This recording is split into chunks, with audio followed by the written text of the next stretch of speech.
The lawyer slid the divorce papers across his mahogany desk, and I watched my husband of 47 years sign his name without hesitation. Robert didn't even look at me. His hand was steady, confident, like he'd been practicing this moment in his mind for months. Maybe he had been. "You're holding me back, Claire," he'd told me 3 weeks earlier, standing in our kitchen with his suitcase already packed. I deserve to feel alive again. I'm Claire Patterson, and I'm 72 years old. For 47 years, I believed in forever. I raised 3 children, supported my husband through 2 failed businesses and a bankruptcy, and turned our house into a home that friends called a sanctuary. And on a Tuesday morning in April, he walked out to move in with Amber, a 39-year-old yoga instructor he'd met at the community center. Before I tell you what happened next, I want to know, where are you watching this from? Drop your city and state in the comments. I've learned that women like us, we're everywhere, and our stories matter more than anyone wants to admit. Robert and I met in 1976 at a county fair in Vermont. I was 25, teaching elementary school, and he was 28, working construction with dreams of starting his own company. He had this laugh that made everyone around him smile, and when he asked me to dance, I felt like the luckiest woman alive. We married 6 months later in a small chapel with wildflowers and 20 guests. My mother pulled me aside before the ceremony and whispered, "Marriage is work, Claire. Some days you'll have to love him on purpose." I nodded, thinking I understood. I had no idea how prophetic those words would become. The first 20 years were good. We had Sarah in 1978, then the twins, Michael and Jennifer in 1982. Robert's construction company grew slowly but steadily. We bought a beautiful old Victorian house on the outskirts of Burlington that needed extensive work. Robert promised we'd renovate it together, make it our forever home. Life happened the way it does. The kids needed braces and college funds. Robert's company hit rough patches during the recession. His first business partner embezzled money, and we nearly lost everything in 2009. I went back to teaching full-time to keep us afloat. The house renovations got pushed back year after year. "We'll do it when things settle down," Robert would say, and I believed him. By the time we retired, me at 68, him at 70, our children had their own lives across the country. Sarah was a doctor in Seattle, Michael an engineer in Texas, Jennifer a lawyer in North Carolina. They visited for holidays, called on Sundays, but our daily life was just the 2 of us in that beautiful, crumbling Victorian. I suggested we finally tackle the renovations. Robert said he was too tired, that he'd spent his whole life working on other people's houses and couldn't face working on his own. So we lived with the outdated kitchen, the drafty windows, the bathroom that hadn't been updated since 1985. Then last year, Robert started going to the community center for fitness classes. He lost 20 pounds, bought new clothes, started using cologne again. I thought he was finally taking care of himself. I encouraged it. God, I was naive. The signs were there, bright as neon, but I explained them away like I'd been trained to do for nearly 5 decades. When Robert started coming home later from his classes, I told myself he'd made friends. When he password protected his phone for the first time in our marriage, I convinced myself he was protecting our banking information. When he stopped reaching for my hand during our evening walks, I blamed it on arthritis.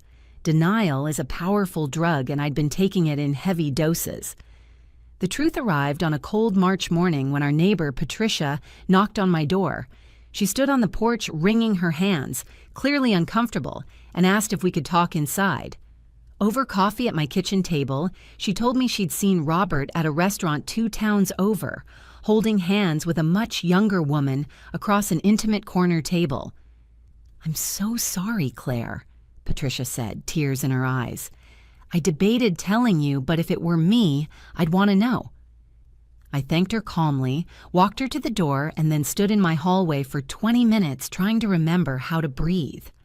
The woman I'd seen in the mirror that morning, silver hair, laugh lines, comfortable in her own skin, suddenly felt like a stranger.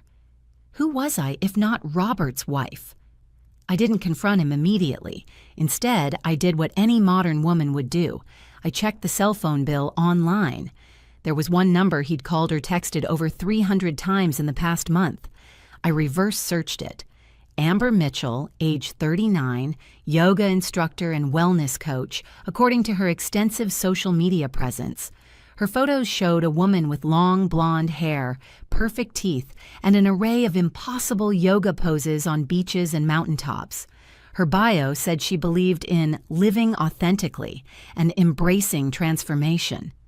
I sat at my computer for hours scrolling through her life, comparing it to mine. She had inspirational quotes overlaid on sunset photos.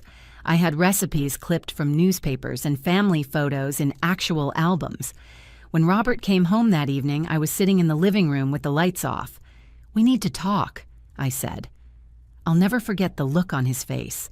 Not guilt, not shame, but relief. He'd been waiting for this conversation, maybe even hoping for it. He sat down across from me and didn't even try to deny it. "Her name is Amber," he said, as if I'd asked. "I met her 4 months ago. Claire, I haven't felt this alive in decades." 47 years, I said quietly. "We've been married for 47 years, Robert." "Exactly." He leaned forward and I could see he genuinely believed what he was about to say. "Claire, we got married so young. We've spent our entire adult lives being parents, being responsible, being old. Amber makes me feel young again.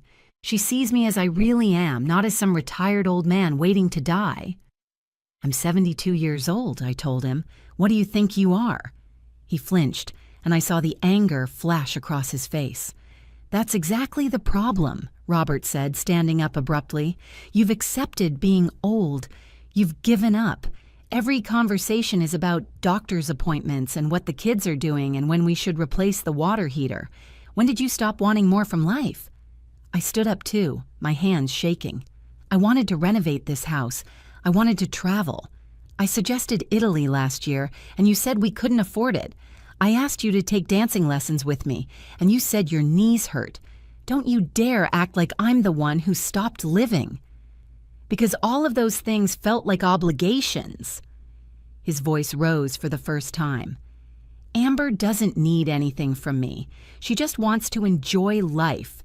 We go hiking, we try new restaurants, we talk about philosophy and meaning. When was the last time we talked about anything meaningful, Claire?" "We talk every day. About nothing. About routine. About getting old together like it's something to celebrate." He ran his hand through his silver hair I used to cut for him in our bathroom. "I don't want to just wait around to die. I want to feel alive while I still can." "So this is my fault?" I could feel tears threatening, but I refused to let them fall. "I made you feel old by being old?" "You're not listening." He grabbed his jacket from the chair. "I'm not doing this tonight. I need space to think." He didn't come home that night, or the next. On the third day, Sarah called me, crying. Robert had called her to explain the situation and ask her to check on me. Our daughter, 3,000 miles away, was trying to manage her father's midlife crisis, or more accurately, his late-life crisis, over FaceTime. "Mom, I'm so sorry," she sobbed. "Do you want me to fly out?" "No, honey. Stay with your family. I'm fine." I wasn't fine, but what mother wants her daughter to see her like this? The twins called next, both furious with their father. Michael threatened to fly out and knock some sense into him, while Jennifer started researching divorce lawyers. My children were ready to go to war for me, but I could hear the confusion in their voices. Their stable, boring parents were supposed to be the one constant in an unstable world. Robert returned on a Thursday afternoon to pack his things. He moved through our house like a ghost, filling suitcases with clothes, toiletries, and the leather jacket I'd given him for his 60th birthday. I watched from the kitchen doorway, silent. "I'm staying with Amber," he finally said, not meeting my eyes. "Just temporarily until I figure things out." "Figure what out exactly?" "What I want, who I am without all these expectations weighing me down." He zipped up the last suitcase. "Claire, you've been an amazing wife and mother, but I need to know what it feels like to just be Robert again.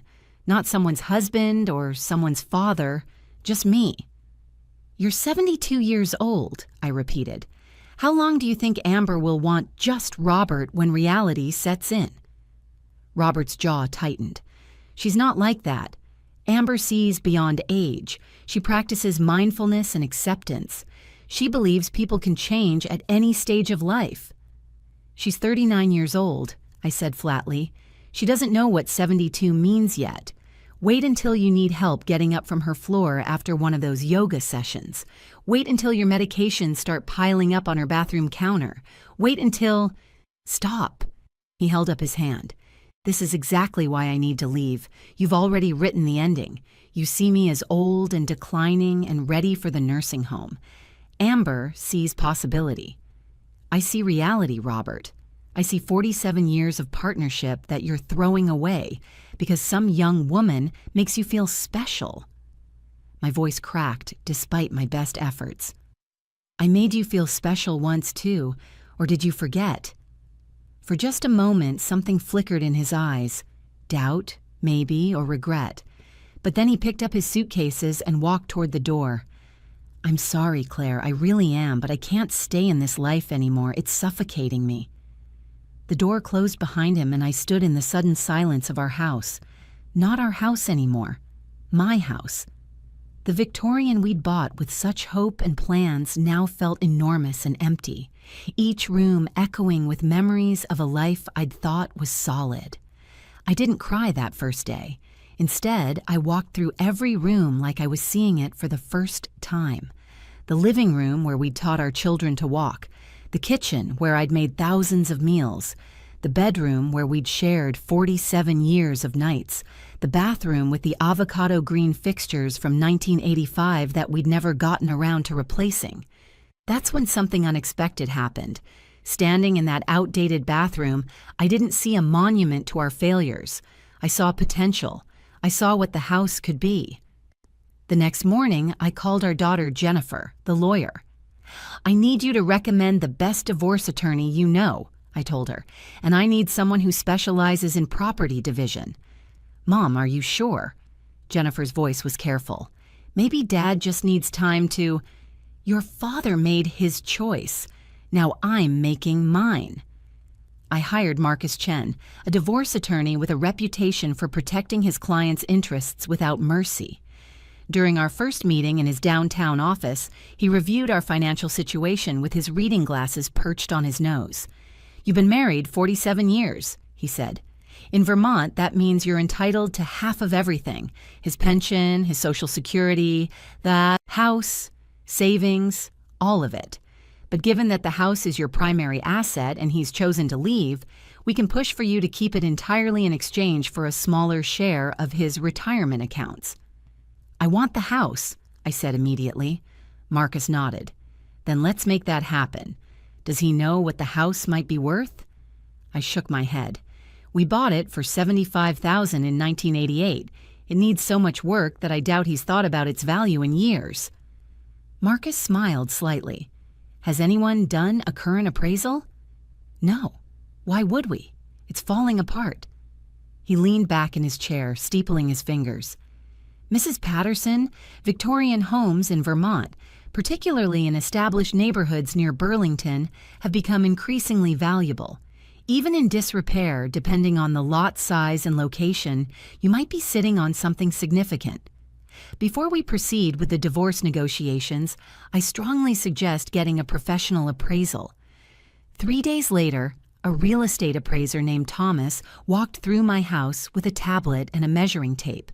He photographed every room, examined the foundation, and checked the original woodwork and architectural details that I'd stopped noticing decades ago.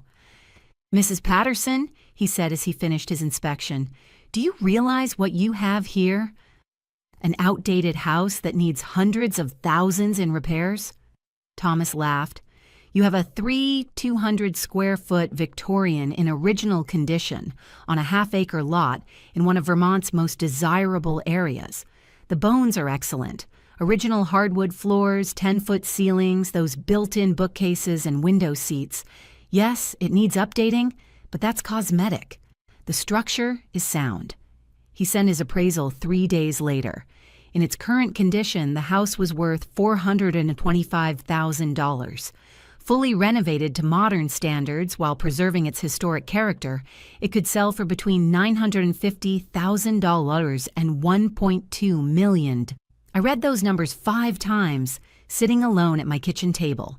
That's when the plan began forming. Robert had made it clear he wanted a quick, clean divorce. Through Marcus, he offered me the house and a small portion of his pension in exchange for his freedom and most of his retirement accounts. He was so eager to finalize everything and move on with Amber that he didn't question the arrangement or ask for an updated appraisal. Marcus advised me to accept immediately before Robert had second thoughts. "Are you sure about this?" Marcus asked during our final meeting before the divorce was finalized.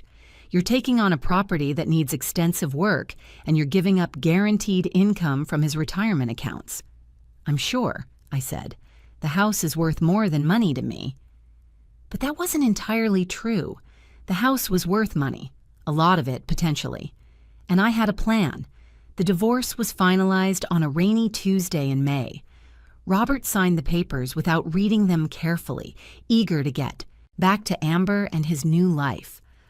I walked out of that lawyer's office as a divorced woman at 72 years old, single for the first time since I was 25. If you think you know where this story is going, here's where I need you to hit that subscribe button because what happened next surprised everyone, including me. This isn't just about a woman getting revenge.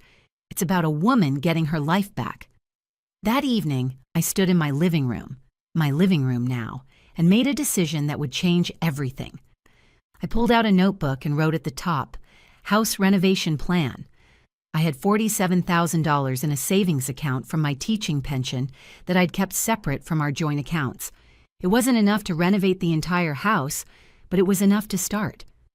The next morning, I called every contractor in the Burlington area until I found one willing to work with my budget and my timeline. His name was Luis Martinez, a renovation specialist in his 50s who'd built a reputation for transforming historic homes.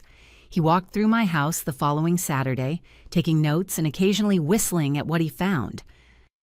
"Mrs. Patterson, this house is a gem," he said in my kitchen, sketching rough plans on graph paper.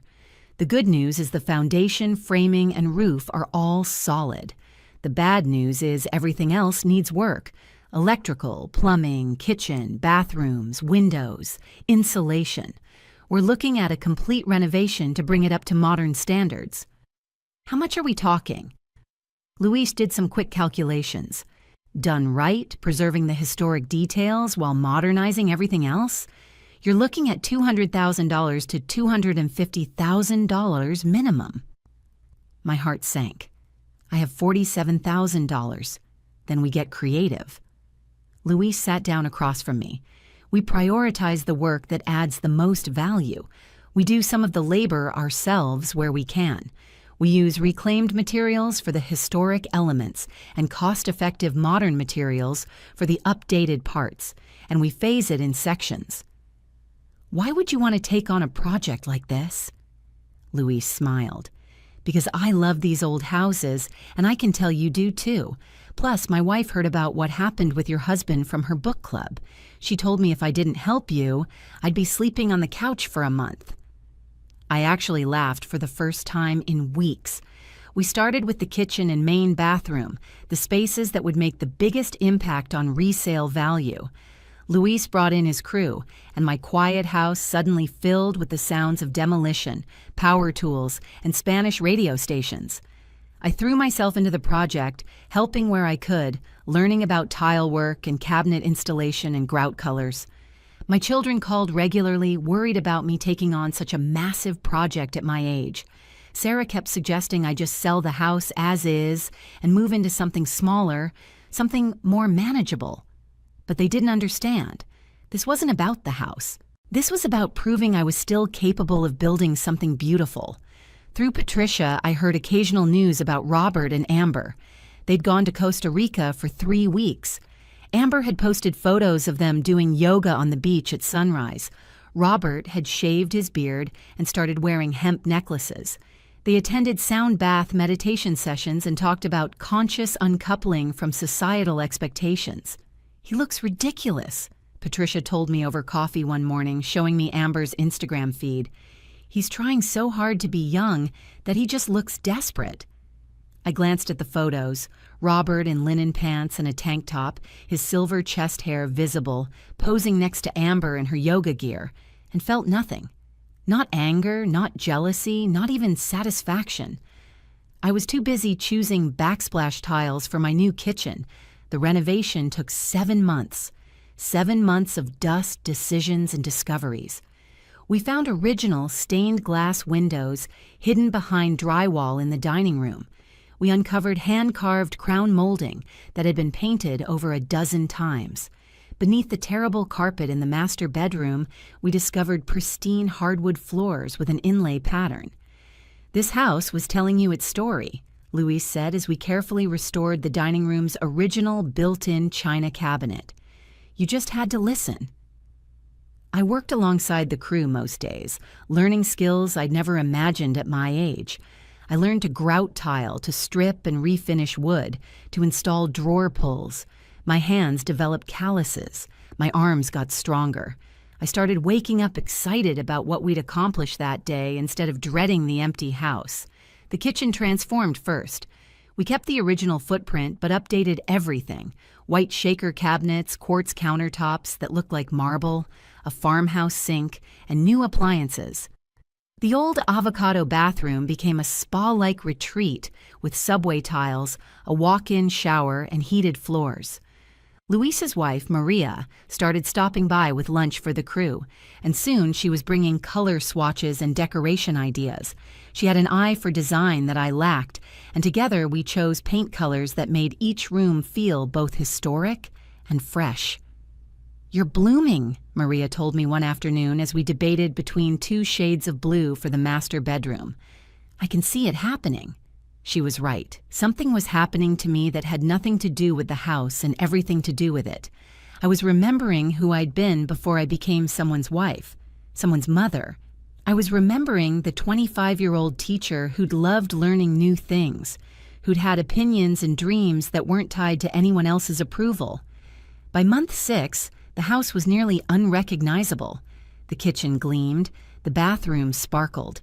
We'd refinished all the original hardwood floors, repaired the plaster walls, and installed new energy-efficient windows that looked like the originals. The exterior got a fresh coat of historically accurate paint, a beautiful sage green with cream trim that made the house look like something from a magazine. I hired a professional photographer to document the transformation. Walking through with him as he took photos, I felt overwhelming pride. This house had been a symbol of everything Robert and I had put off, everything we'd meant to do someday. Now it was complete, and I'd done it without him. "Mrs. Patterson," the photographer said as he packed up his equipment, "I've shot a lot of renovations, but this one is special. You can feel the love in every detail." That evening, I sat on my new back porch, another addition Louise had suggested, with a glass of wine and watched the sunset. My phone rang. It was Jennifer. "Mom, I found something interesting," she said without preamble. "I was researching property values in your area for a client, and houses like yours, fully renovated, they're selling for over $1 million. Some are going for $1.2 million or more." "I know," I said calmly. There was a pause. "You know?" "Mom, what are you planning?" "To sell it," I said. "I'm putting it on the market next week." The real estate agent I hired was a sharp woman in her 40s named Rebecca, who specialized in high-end historic properties. She walked through my house with her assistant, taking notes and photographs, occasionally pausing to admire a detail. "Mrs. Patterson, this is extraordinary work," she said in the living room, running her hand along the restored crown molding. "The way you've preserved the historic character while modernizing everything. It's exactly what buyers are looking for right now. I have 3 clients who've been waiting for a property like this." "What do you think it will sell for?" Rebecca consulted her tablet, comparing recent sales in the area. Based on current market conditions and the quality of your renovation, I'd recommend listing it at $1.15 million. I think we'll get multiple offers, possibly above asking. I'd paid $75,000 for this house 36 years ago. I'd invested $47,000 of my own money and 7 months of my life into its renovation, and now it was worth over $1 million. Let's do it, I said. The listing went live on a Thursday morning. By Friday afternoon, Rebecca had scheduled 8 showings for the weekend. By Sunday evening, we had 5 offers, 3 of them above asking price. The highest was $125 million from a couple relocating from Boston who said they'd fallen in love the moment they walked through the door. "It feels like a home," the wife had told me during their showing, tears in her eyes, "like it's been loved." "It has been," I told her. We accepted their offer. The closing was scheduled for 6 weeks later. That's when Robert called me for the first time since the divorce. "Claire, I heard you're selling the house," he said, his voice tight. "We need to talk." "The house is mine, Robert, legally. You signed away. All rights to it." "I didn't know you were going to renovate and sell it for a fortune." His voice rose. "That's not fair, Claire. That was our house. We should split the profit." I actually laughed. "Fair? You want to talk about fair? You left me for a woman younger than our children. You told me I was holding you back. You couldn't wait to sign away the house because you thought it was worthless." "I made a mistake," he said, and for the first time, I heard desperation in his voice. "Not about us. I mean about the house. I should have insisted on an appraisal. My lawyer says I might have grounds to reopen the property settlement." "Your lawyer is wrong," I said calmly. "We had a legal agreement that you signed. The house was appraised at the time of divorce, and you accepted it. What I chose to do with my property afterward is none of your business." "Claire, please. Be reasonable. Amber and I are having some financial difficulties. She had to close her yoga studio, and I'm spending through my retirement faster than I expected.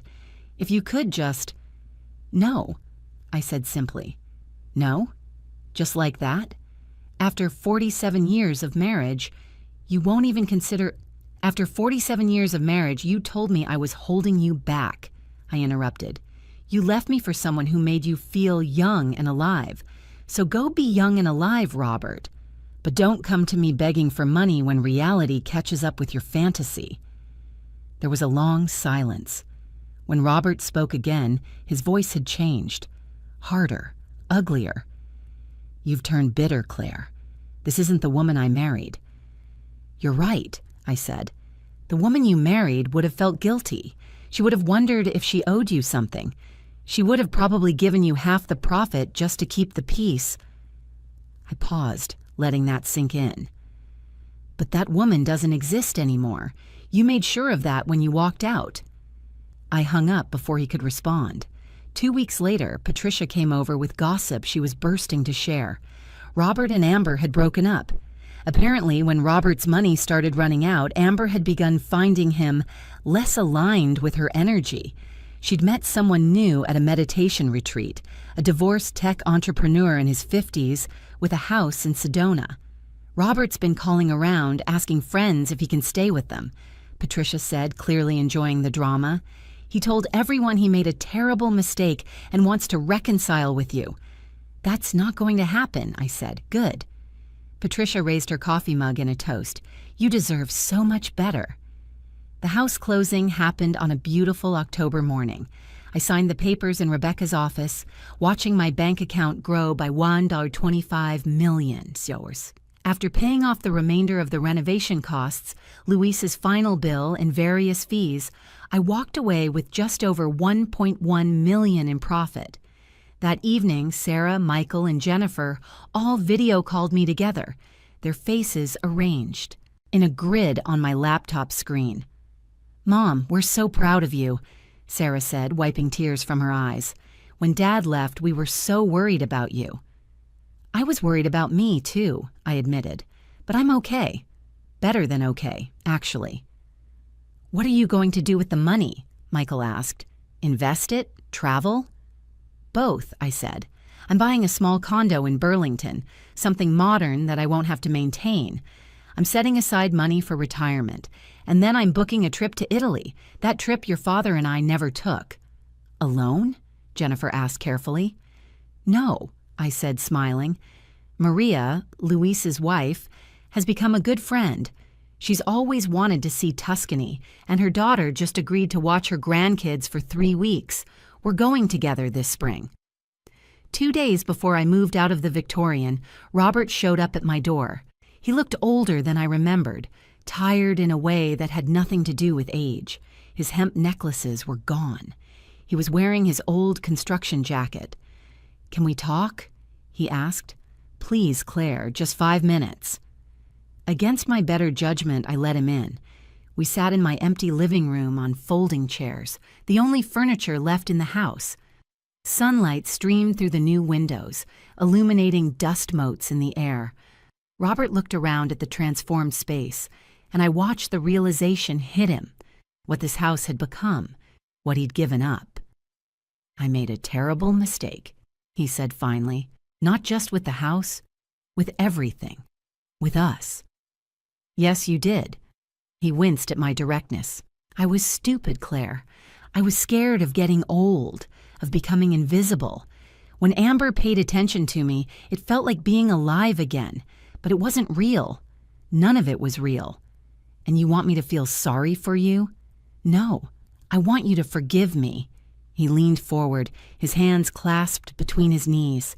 "I want another chance. We can start over. You made all this money from the house. We could buy something together, somewhere warm. Florida, maybe.